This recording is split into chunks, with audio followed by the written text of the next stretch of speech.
Why in the world is the house lighted up like that?" exclaimed Anne, when she and Gilbert turned in at the gate at 11 o'clock.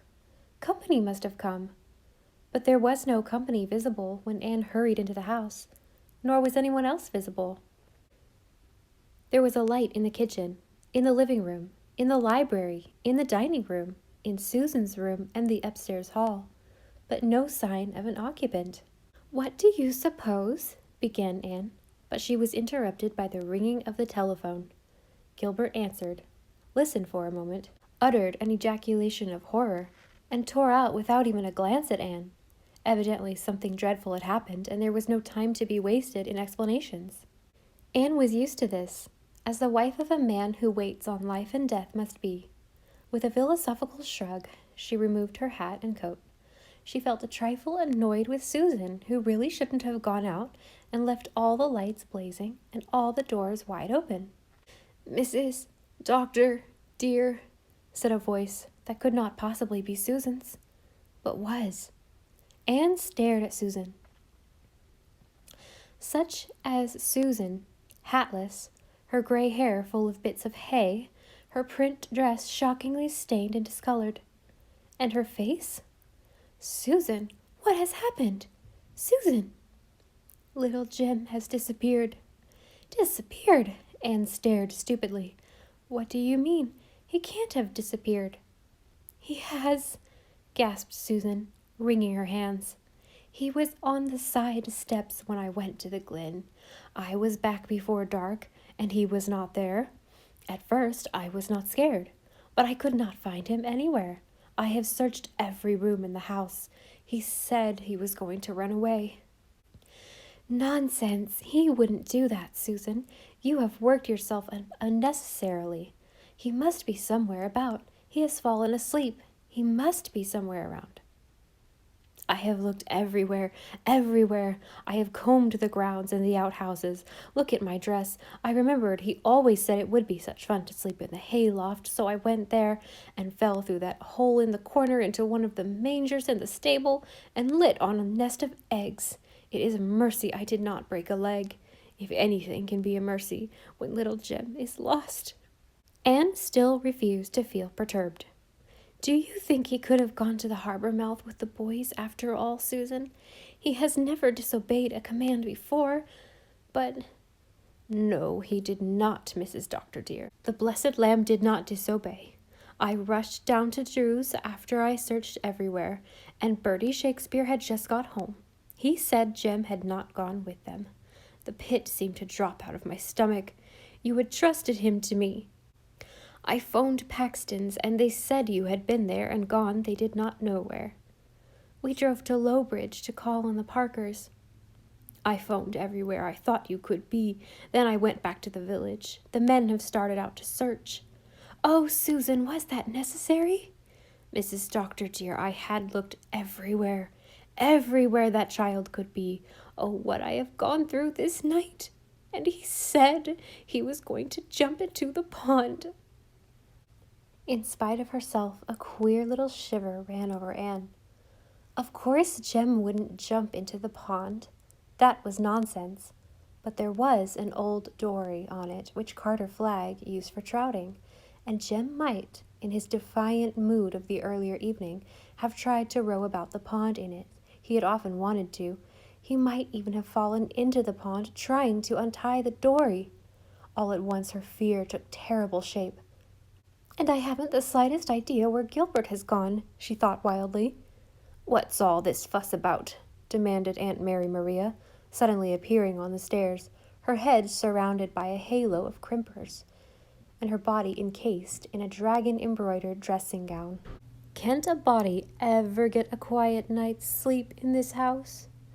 "Little Jem has disappeared," said Susan again, too much in the grip of terror to resent Miss Blythe's tone. "His mother trusted me." Anne had gone to search the house for herself. Jem must be somewhere. He was not in his room. The bed was undisturbed. He was not in the twins' room, in hers. He was nowhere in the house. Anne, after a pilgrimage from garret to cellar, returned to the living room in a condition that was suddenly akin to panic. I don't want to make you nervous, Annie, said Aunt Mary Maria, lowering her voice creepily. But have you looked in the rainwater hogshead? Little Jack McGregor was drowned in a rainwater hogshead in town last year. I looked there, said Susan with another wring of her hands. I took a stick and poked. Anne's heart, which had stood still at Aunt Mary Maria's question, resumed operations. Susan gathered herself together and stopped wringing her hands. She had remembered too late that Mrs. Dr. dear should not be upset. Let us calm down and pull together, she said in a trembling voice. As you say, Mrs. Dr. dear, he must be somewhere about. He cannot have dissolved into thin air. Have you looked in the coal bin? In the clock? Asked Aunt Mary Maria. Susan had looked in the coal bin, but nobody had thought of the clock. It was quite big enough for a small boy to hide in. Anne, not considering the absurdity of supposing that Jem would crouch there for 4 hours, rushed to it. But Jem was not in the clock.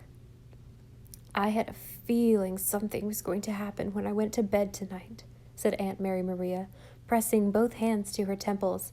When I read my nightly chapter in the Bible, the words, "Ye know not what a day may bring forth," seemed to stand out from the page, as it were.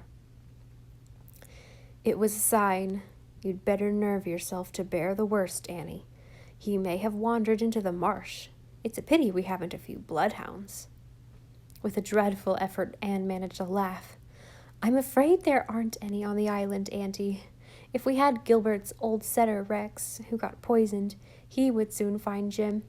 I feel sure we are all alarming ourselves for nothing. Tommy Spencer in Carmody disappeared mysteriously 40 years ago and was never found. Or was he? Well, if he was, it was only his skeleton. This is no laughing matter, Annie. I don't know how you can take it so calmly. The telephone rang. Anne and Susan looked at each other. I can't go to the phone, Susan, said Anne in a whisper. I cannot either, said Susan flatly.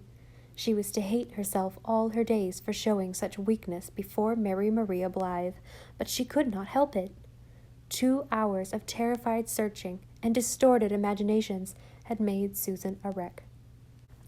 Aunt Mary Maria stalked to the telephone and took down the receiver, her crimpers making a horned silhouette on the wall, which, Susan reflected, in spite of her anguish, looked like the old Nick himself.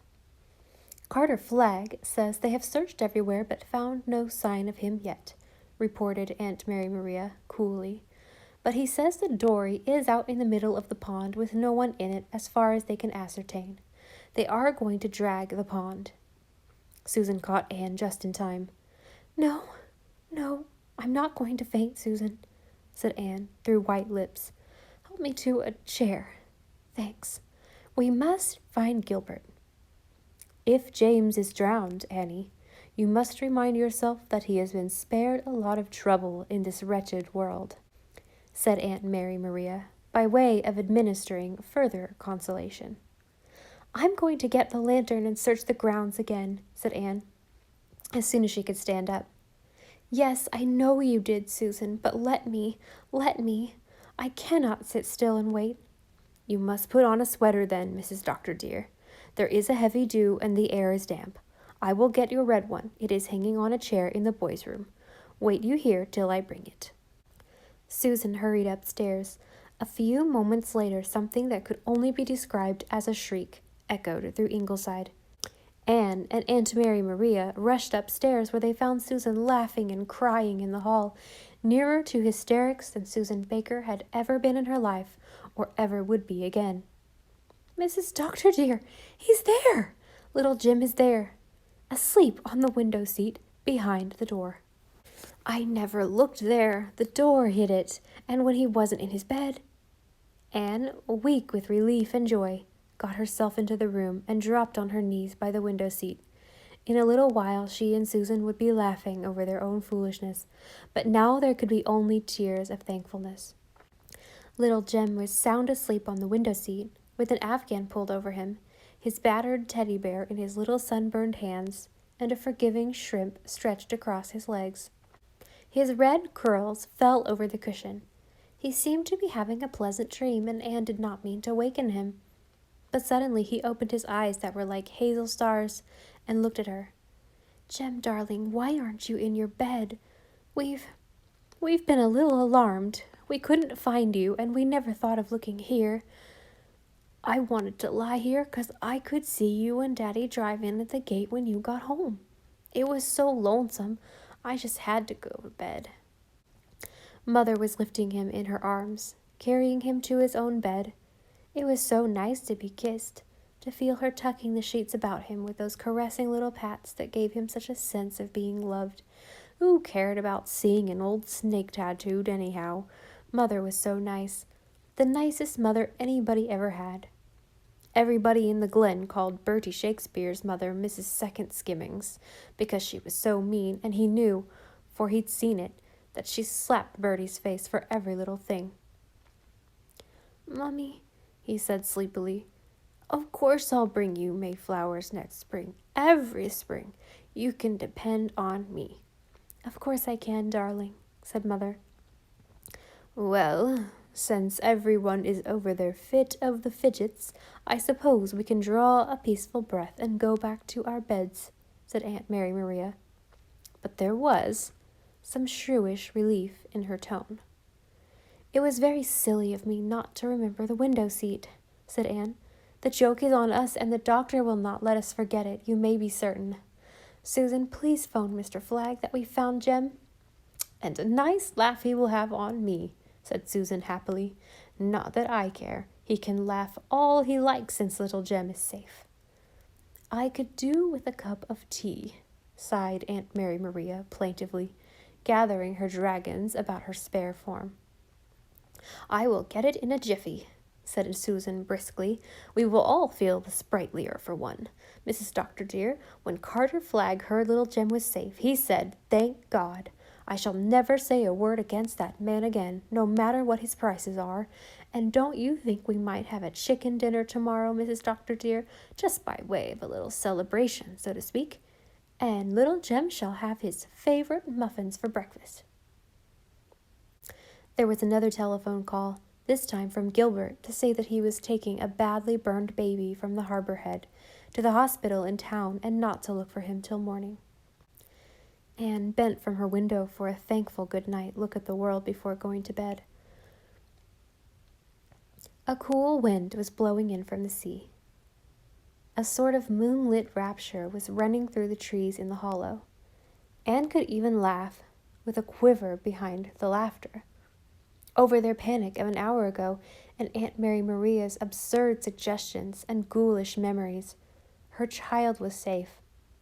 Gilbert was somewhere battling to save another child's life. Dear God, help him and help the mother. Help all mothers everywhere. We need so much help, with the little sensitive, loving hearts and minds that look to us for guidance and love and understanding. The friendly, enfolding night took possession of Ingleside, and everybody, even Susan, who rather felt that she would like to crawl into some nice, quiet hole and pull it in after her, fell on to sleep under its sheltering roof.